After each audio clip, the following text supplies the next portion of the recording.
Because like now when you listen to, Glenn's music, it's real musical and everything and stuff because he's always trying to progress with time.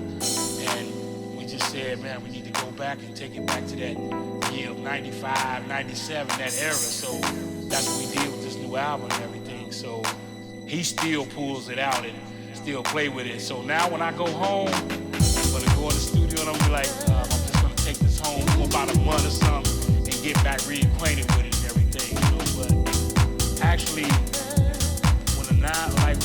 when I used to hear tracks, I would always hit a 909. But when I would hit a 909, I would try to listen to how people wrote it. Because just to how this, man, that means you got the best piece. Of equipment you possibly could have. It's like no one really. You're not gonna go into any studios or no too many producers to have this. So this made a big part of music. From the early 90s all the way up into 2000, it's 909 there. And every producer was using it. And then later on, everybody started going back to the live drums and everything. But some people that's always been using the 909, they still use it. So it had a big effect. It definitely had a big effect on me. I like the seriousness of it. I like the punch. Because when I make my music, I think about making driving tracks. Okay, I wonder if I do this. I want to see how the crowd reacts when I started off like this, but then when it gets towards the middle of the track, I'm really pushing it and I'm doing these different changes and stuff. But this 909, you just work knobs and everything, hi-hats screaming and breakdowns because we used to do a lot of shuffles in our tracks and everything, but the shuffles is just a build-up to let you know here comes a change.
song.